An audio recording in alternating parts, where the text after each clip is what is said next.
Assalamualaikum warahmatullahi wabarakatuh. Halo bunda-bunda, gimana kabar kalian? Semoga dalam keadaan sehat selalu ya. Kami dari tim kelompok 4 yang beranggota Dian Yusrinawati, Indah Mistul Hidayah, dan Nur Hapipah Darmi. Di sini kami membahas materi tentang kurikulum Raudatul Atfal. Sebelum saya membahas materi kurikulum Raudatul Atfal, apakah bunda-bunda ada yang tahu apa itu kurikulum RA? Nah, di sini saya akan mengulas apa itu kurikulum RA. Raudatul Atfal berasal dari kata rauda yang berarti tanaman dan atfal yang berarti anak-anak. Muhammadiyah cenderung menggunakan kata Utsanul Atfal. Untuk lembaga yang bermakna dengan Raudatul Atfal merupakan salah satu lembaga pendidikan prasekolah. Kurikulum Raudatul Atfal ini disusun berdasarkan nilai Islam dan tunjangan pertimbangan yuridis, teoritis, filosofi, sosiologis, dan pedagogis. Kurikulum RA mempunyai karakteristik tersendiri dan fokus kepada aspek perkembangan anak, transformasi, internalisasi, dan nilai-nilai spiritual keislaman yang urgensinya pada pembentukan karakter perkembangan anak.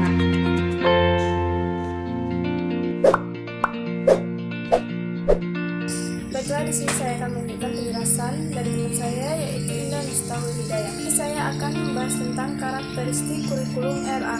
Yang pertama yaitu pembentukan sikap spiritual dan sosial anak berdasarkan nilai-nilai Islam. Kurikulum dirancang untuk membangun sikap spiritual dan sosial.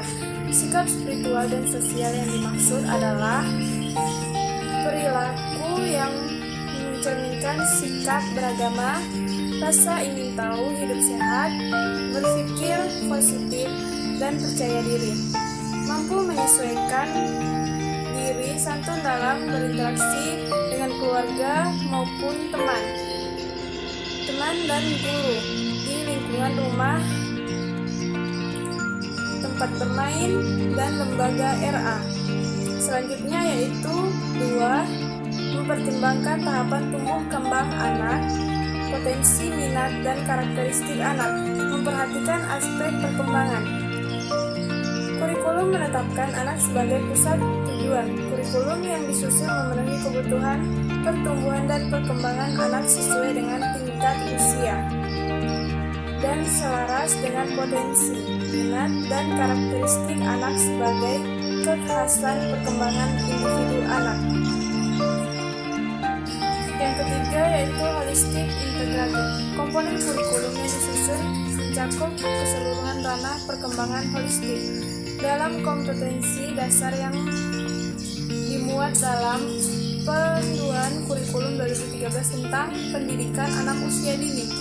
Integratif dimaksudkan adalah segala upaya yang dilakukan dengan menggunakan langkah terpadu, baik pada upaya pemenuhan layanan pedagogis, layanan kesehatan, pelayanan gizi, maupun layanan perlindungan. Yang keempat yaitu dilaksanakan dengan cara belajar melalui bermain. Kurikulum disusun untuk membuka kesempatan belajar anak membangun pengalaman dalam proses transmisi, transaksi, dan informasi, keterampilan, nilai-nilai, dan karakter di bawah bimbingan pendidik.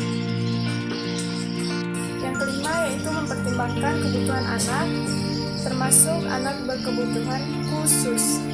Kurikulum PAUD bersifat inklusif dan mengakomodir kebutuhan dan perbedaan anak baik dari aspek jenis kelamin, sosial, budaya, agama, fisik, maupun fisikis, sehingga semua anak terfasilitasi sesuai dengan potensi masing-masing tanpa ada diskriminasi aspek apapun fisik. Yang keenam yaitu berkesinambungan atau kontinum perkembangan anak dari lahir hingga usia 6 tahun. Kurikulum disusun dengan memperhatikan kesinambungan secara vertikal atau tujuan pendidikan nasional, tujuan lembaga, tujuan pembelajaran, metode pembelajaran, dan berkesinambungan horizontal antara tahapan perkembangan dari bayi balita dan prasekolah merupakan rangkaian yang berkesinambungan. Yang selanjutnya yaitu 7. Perkembangan ilmu pengetahuan teknologi dan seni. Penyusunan kurikulum dan memanfaatkan perkembangan keilmuan dan teknologi untuk diterapkan dalam kegiatan pembelajaran sepanjang sesuai dengan tahapan perkembangan anak, nilai moral, karakteristik yang ingin dibangun, dan seni budaya Indonesia. Yang ke-8 yaitu memperhatikan sosial budaya. Kurikulum disusun dengan memasukkan karakteristik, potensi, kondisi, dan budaya dukung yang dimiliki satuan tersebut, dengan memasukkan budaya lokal sebagai dari kearifan lokal dalam proses pembelajaran, membangun kesesuaian antara pengalaman yang sudah dimiliki anak dengan pengalaman baru untuk membentuk konsep baru tentang lingkungan dan norma-norma komunitas di dalamnya. Yang ke-9 ada pengalaman memberi pengalaman belajar. Penyusunan kurikulum dan pelaksanaannya memberikan pengalaman belajar anak tentang berbagai konsep keilmuan, teknologi, dan secara dinamis melalui kegiatan pembelajaran yang menyenangkan sesuai dengan tahap perkembangan anak, nilai moral, karakter yang ingin dibangun, dan budaya Indonesia.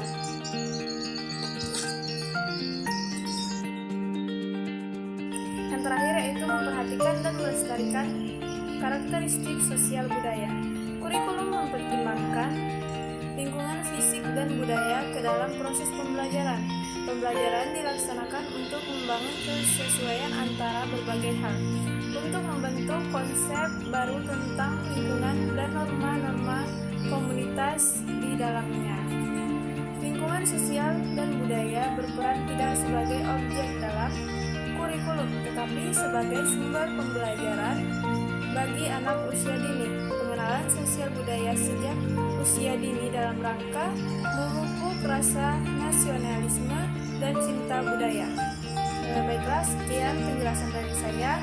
Selanjutnya akan dilanjutkan oleh teman saya yaitu Dian Yustinawati.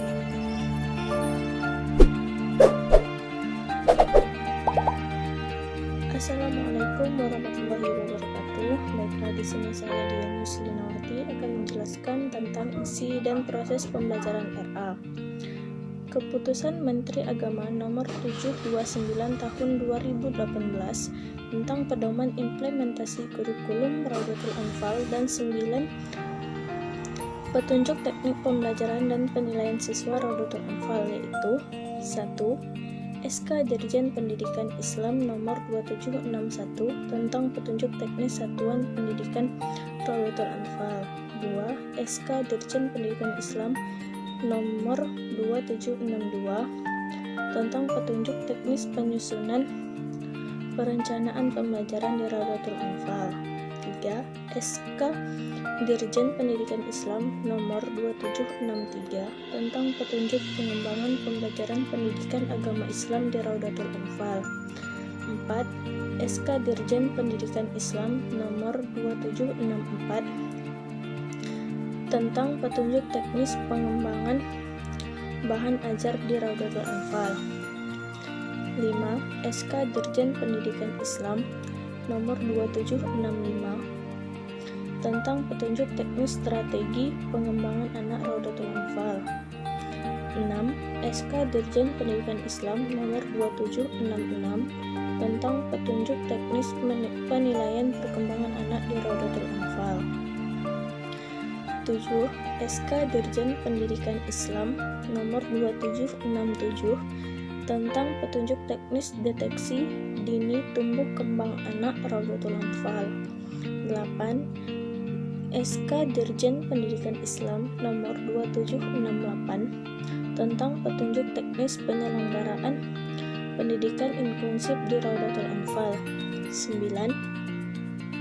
SK Dirjen Pendidikan Islam nomor 2769 tentang petunjuk teknis pemberdayaan orang tua di Raudatul Anfal.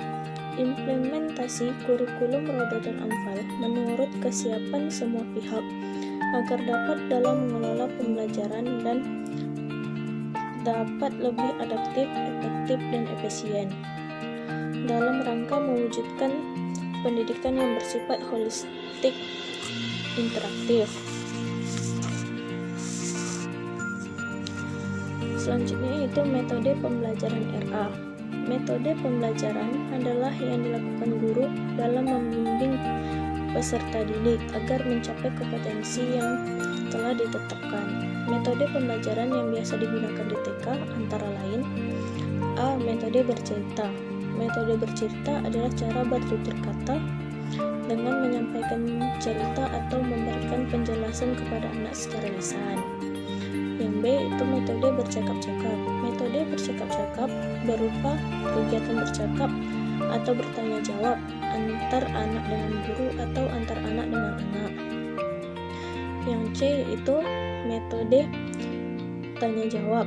Metode tanya jawab dilakukan dengan cara mengajukan pertanyaan tertentu kepada anak. Yang terakhir atau yang D itu metode karya wisata. Metode karya wisata dilakukan dengan mengajak anak mengunjungi objek-objek yang telah ditentukan sesuai dengan tema. Sekian, terima kasih.